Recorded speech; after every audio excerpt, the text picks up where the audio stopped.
You're listening to Making Money Online with Lisa Johnson, the podcast that tells you what it really takes to build a business and the simple steps to get you there. I'm determined to share with you the reality of easy, simple business marketing tips to make passive income so that you can start making money online.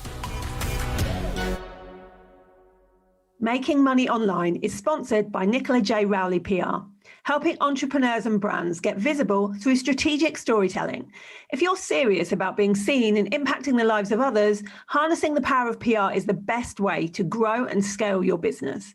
Visit njrpr.com for more details and read Nicola's best-selling book, The Power of PR. Hello and welcome to this week's episode of Making Money Online. I've got a really interesting episode today. It's actually the first time that I've had two guests rather than just one guest on. And what I've decided to do is bring two more people that have been in business around the same time as me. So we've all been in business around the 5 years mark, one in corporate, one in entrepreneurship, both online, so that we can have a real discussion around the challenges that we've faced in the last 5 years and where we go from here, what we're seeing now with our own clients, what we're seeing with our own businesses, and how we think the landscape is changing and what that means for you guys as well, and what you can learn from us if you haven't been in business for 5 years, because we all have those challenges. And you know, on this podcast, I like to tell the truth about things and not pretend that everything's always been rosy, because that just isn't how business works. So let me introduce to you my two guests today. First, I have Jenn Fenwick. Jenn helps modern leaders set themselves up for success in their first 90 days. And these are corporate leaders in new leadership roles. I've also got Lloyd, who helps women who are the face of their brand simplify their message and create really binge-worthy content. So welcome to the podcast, ladies. Awesome to be here. Thank you. So let's start off. First of all, Jenn, with you, I presume that when you got into business, you worked in corporate already. That's generally how it happens for people that then have their own business helping people in corporate. What made you decide to take that leap and have your own business? Oof. So my boob tried to kill me. What?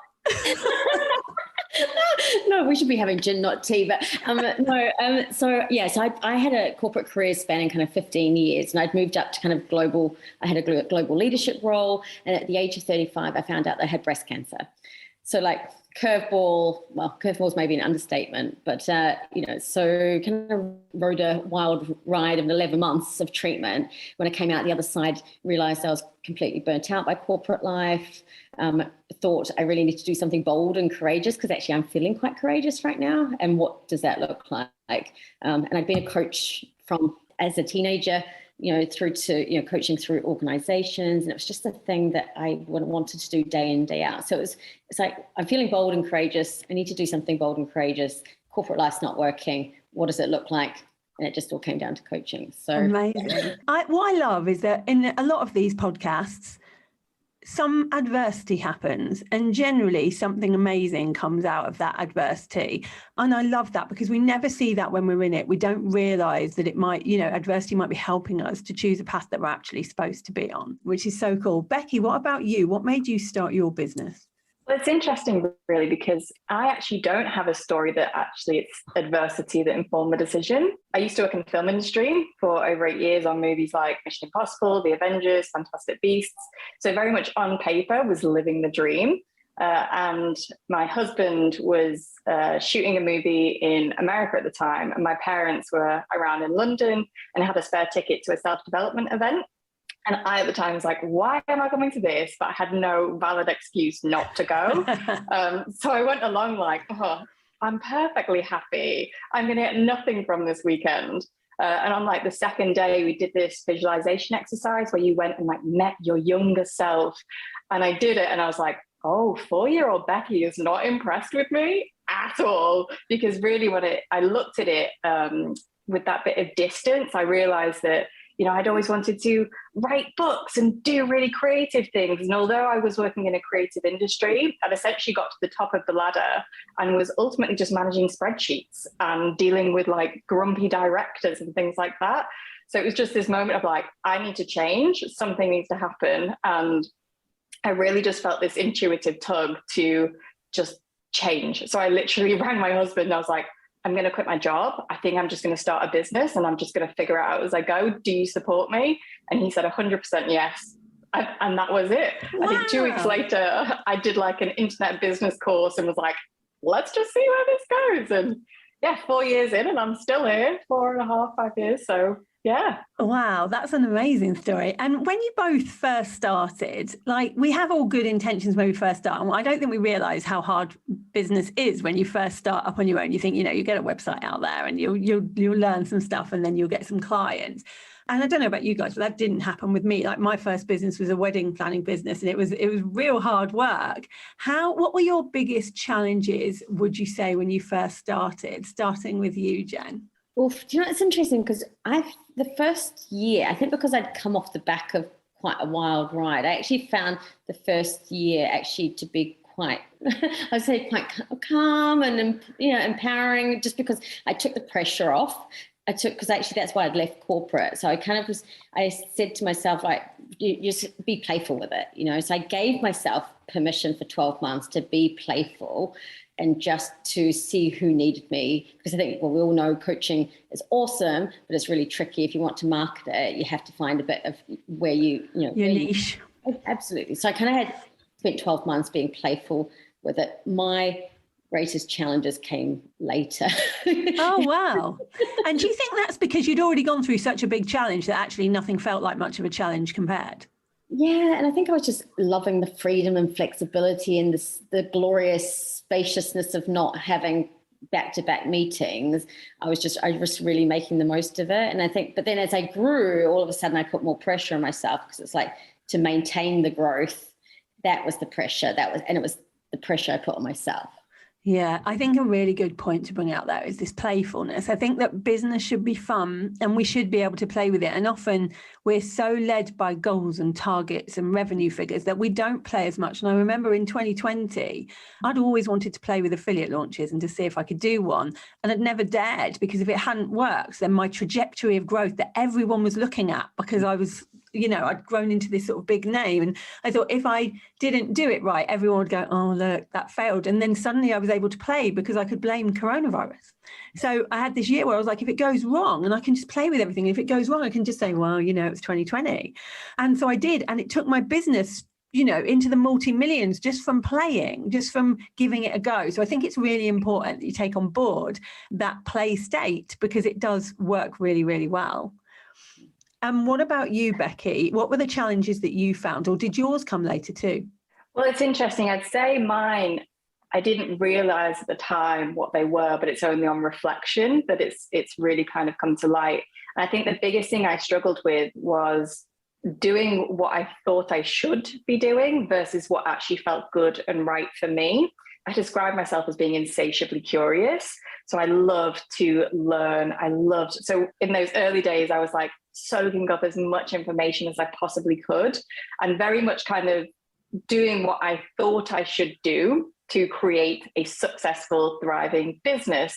And that goes through to me with the marketing and messaging too, saying things that I thought I should be saying, using tactics which I knew intuitively for me felt wrong, didn't feel good at all, but thought that that's what I had to do to be successful.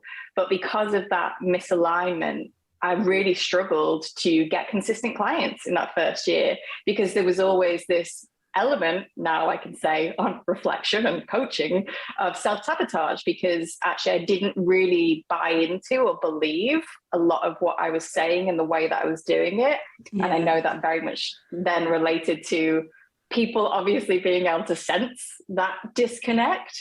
Yeah. And although I've always managed to sustain clients throughout, but it never felt easy. And I felt like I had to be online 24/7, hustling to actually make a sale, and felt like I was in convincing energy a lot of the time, rather than where I'm at now with a lot more work of like, no, I have confidence. I know what I do. You're in alignment now. Good.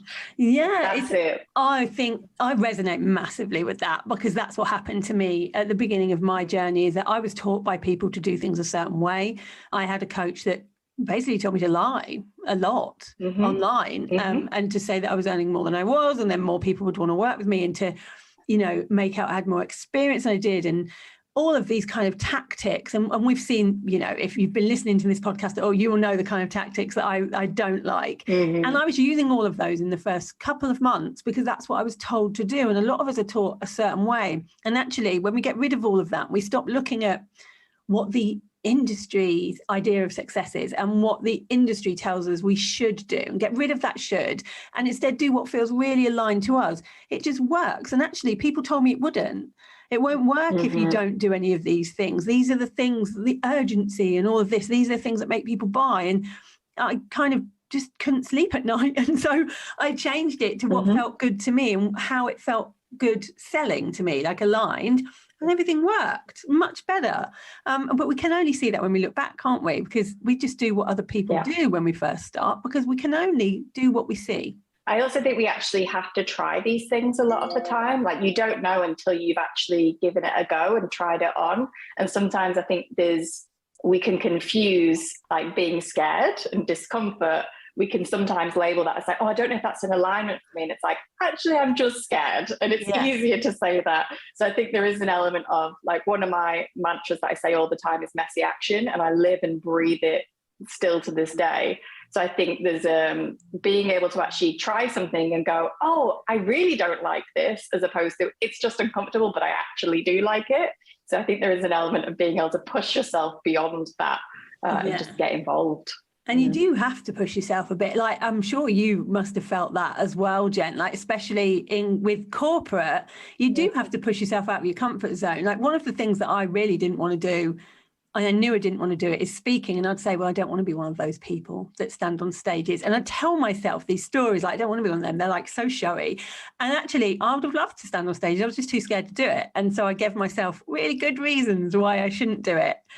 Absolutely, yeah. And I think so, because I work with corporate leaders who are navigating new roles. So they're moving into new roles of all levels, first-time leader through to first-time CEO. And it's like, and I think what I went through in starting my business was kind of having to get rid of kind of old stories and baggage, and and getting again out of that comfort zone, and evolving. And that's what leaders are having to do as well. Actually, we do carry a lot of crap, and there's so many people that throughout our careers and businesses that tell us how we should be doing things and how we should be operating.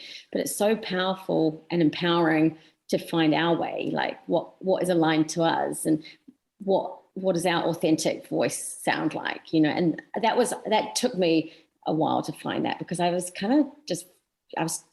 still talking the kind of corporate lingo, didn't feel comfortable.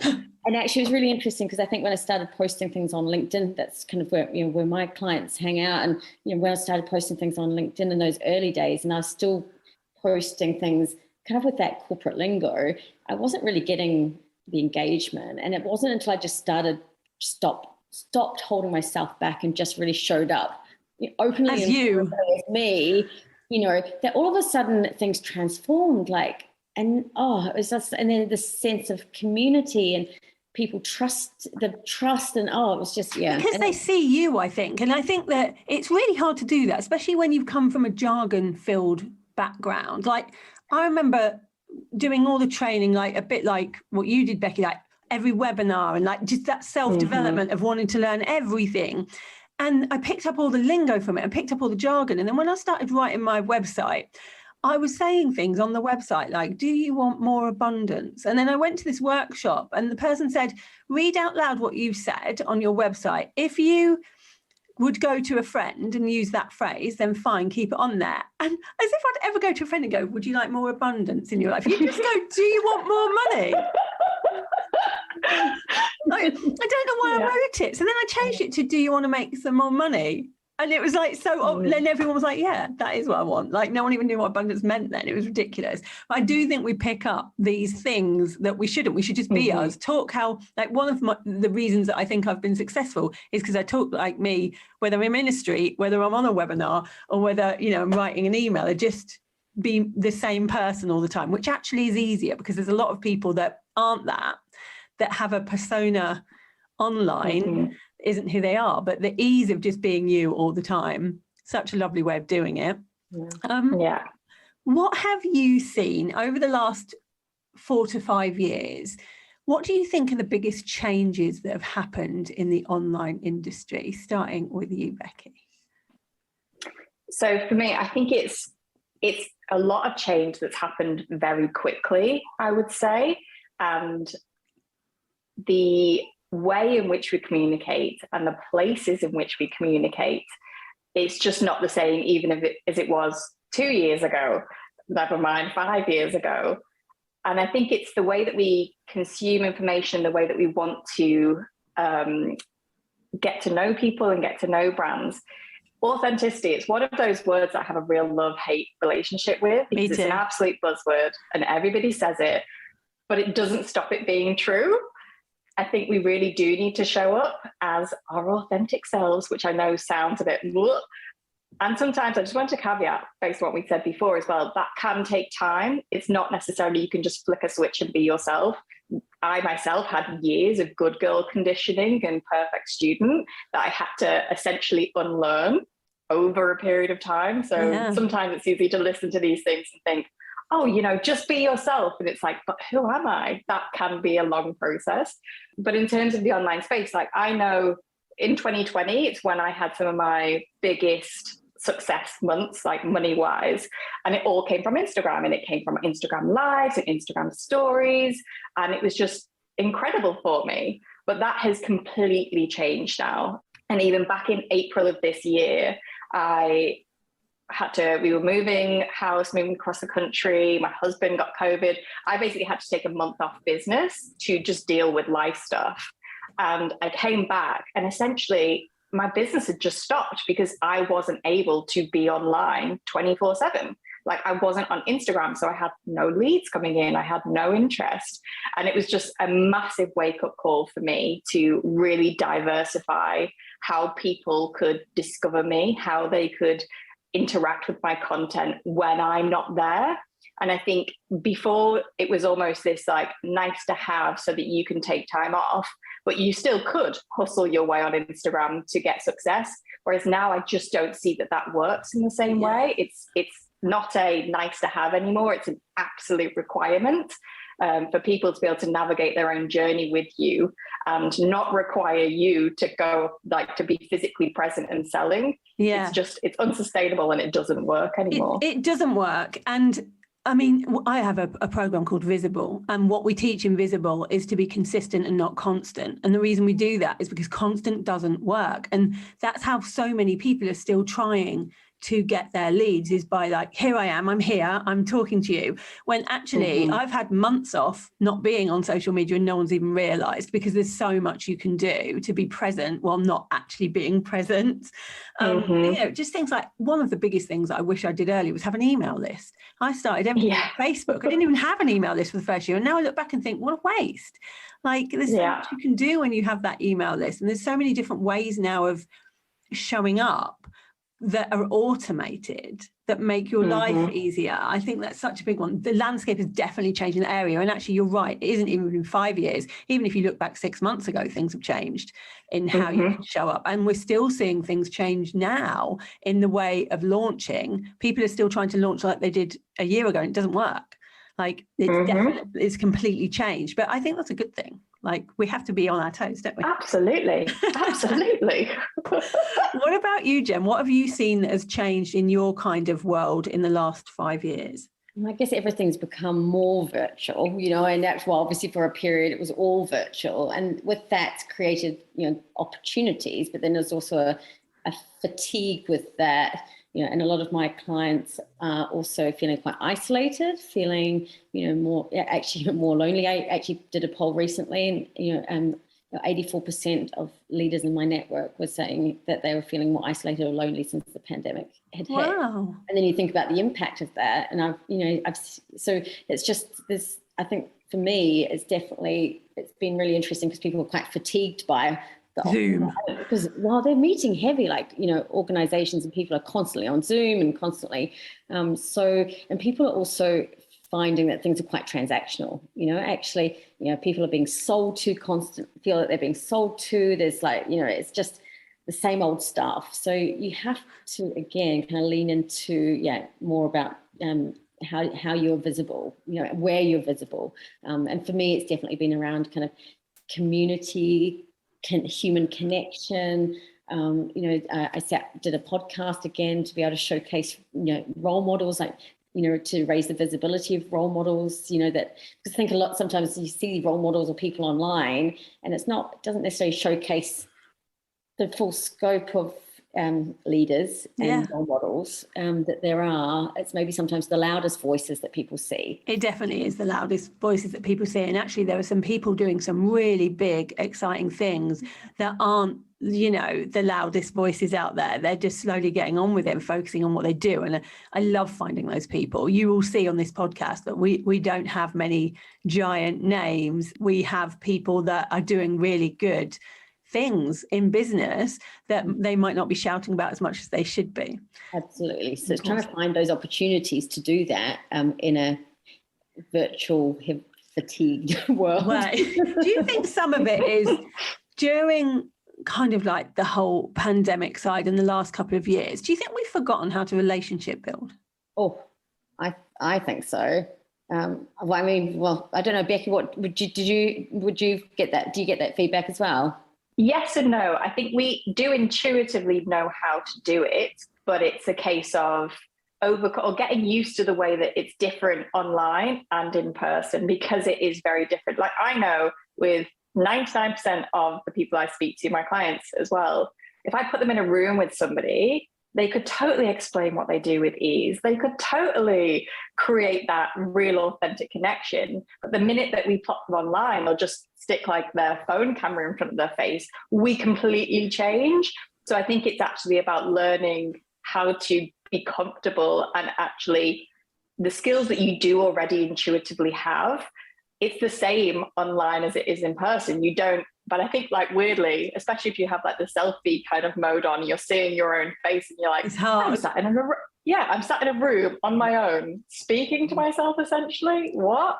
So I think it is just an element of accepting, this is a really weird way to do it. It's not how we're biologically wired, but I still think we can learn, and we just have to be intentional about it rather than just, thinking, I'll just say what I see other people doing. Yeah. I think you're right. I think that intention is right. And I think that relationship building doesn't have to be constantly like one to lots of people. Like, I think we've forgotten how to just say, do you want a coffee? Do you want a coffee? And to chat about something. We feel like we can't do that anymore. And actually, some of my partners and people that I have great collaborations with have come from me just doing that. And I wouldn't even think twice about doing that if I was in an in-person event or something, saying, we should get for a coffee sometime. But I find that much more difficult to do online, like just to message someone and say, I really like what you're doing, let's go for a coffee or whatever, because it does feel more transactional, I think, online than in person. And actually something I've definitely, observed and heard is that people, just the chit chat, actually, just talking about how to convey different parts of yourself or to ask questions of others. People really struggle with that. They think, in person, all of a sudden it's like, how, or even virtually, how do we show who we are? Or, because we just get straight down to business or straight into the topic, Yeah, it is like that, isn't it? It's so interesting. I think that in person is coming back in a big way. I think people love it right now. We've put a few things out and they've like sold within seconds, because people just want to be in a room with other people, which I like, but I'm not used to.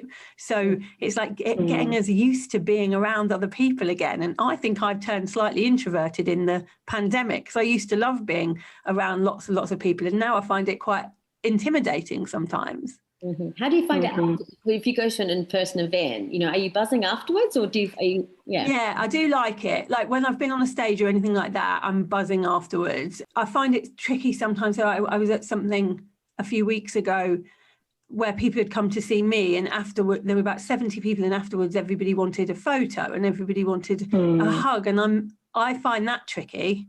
Like, that makes me want to run away. But, I mean, it's lovely. I love that people want to, have a chat with me about what they're doing, and I love hearing what they're doing, but it can feel intimidating having lots of people around me at one time, and it never used to. So it's definitely I've got used to just being behind my screen kind of thing, but I suppose we'll all get used to real life again eventually.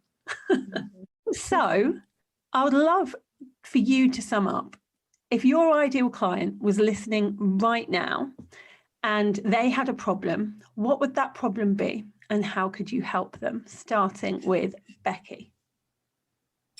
So the problem that my ideal clients always have is that that in their head, they know what makes them special. They know what makes them great. They just simply cannot articulate it. They just cannot put the words to it. The minute someone says, hey, what do you do? There's this moment of, and they'll follow some generic I help statement or formula and say these really conceptual words that don't mean much. That is inevitably the problem that my people face. They cannot get the words out of their brain and out of their mouth in a way that actually makes sense and emotionally engages and resonates with the people that they're talking to. And the way that I approach this, I mean, to be honest, this is what my whole business and all my offers around supporting people with. But I think the best way to start this is to honestly give yourself the space to get it wrong a lot, and to try different things and to be curious about it and to engage in real conversations with real humans. And I know it's terrifying, but actually even just having a conversation with another individual who could be your potential client, your potential ideal person to work with, and actually just listening to what they're saying and using that as the basis for your own message to respond to them. Because a lot of the time, when you are the face of your business, I say this lovingly to everybody, it's really easy for our ego to get involved and for us to want to say things that sound impressive because it makes us feel good. Yeah. It's like, haha, I do this thing, I do this fancy thing, and it sounds really, really great. But actually, a lot of the time, that just confuses people. And so it's really understanding that your business is not your whole identity. It does not define the whole of who you are. It is purely an aspect of what you do. And so letting your business be your business. And this is where my background in film, like when you make films, it's 100% audience focused. It is very much on like, how can we entertain, engage, deliver a message to these people? And I think more of us, when you're the face of your brand, we do need to create a bit of a separation between our brand and our business and who we are as a human. And it's really hard to do. Yeah, it's really it's hard something to that do. I still have to work on. Me too. But I think, that creating that separation of my I help statement does not have to sum up the entirety of who I am as a human being. It can be simple, but we have to have the courage to let it be simple. And you help people do that. And where can people find you? Absolutely. So I'm on Instagram at Becky Lloyd Pat. My website is storybydesign.co. My big thing is I've got a hybrid program, which is a mix of self-led creation, so online learning, but also with one-to-one sessions with me as well. So not only do you learn how to do it, but you also actually get the reassurance and help that you know you're doing it right. Yeah, get a bit of hand-holding with it, which is what people need sometimes, isn't it? Brilliant. I will put that in the show notes so that people can go and find you as well. And what about you, Jen? Like, if your ideal client walked in right now, what would they say is their biggest issue? Oh, I love it. They've just signed a contract about start of juicy new leadership role. So regardless of level, they've just signed the contract and they've gone from that kind of excited interview, setting the scene as far as their vision and all the exciting things that they're going to achieve when they start. And then as day one is looming, this maybe a few sleepless nights, they're going from kind of the excited to the, oh my God, what have I what have I just signed up for? Have I bitten off more than I can chew? And it's kind of that discomfort that that's completely human and natural. I help them navigate that. So I work with leaders to be that sounding board, that protector of headspace, that kind of coach as they navigate those really tricky first 90 days. Amazing.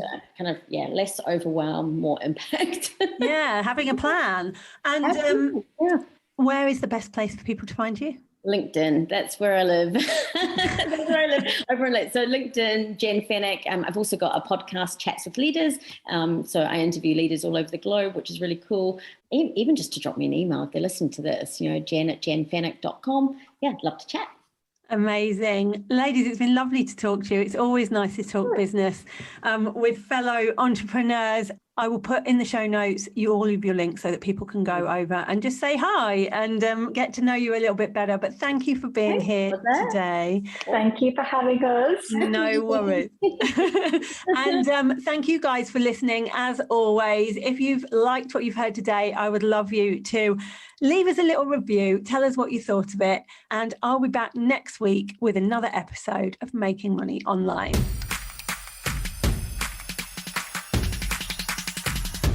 Thank you for listening to Making Money Online with Lisa Johnson. If you would like to get your hands on my brand new book that's coming soon, then you can pre-order now and get lots of juicy bonuses. All you need to do is go to makemoneyonlinebook.co.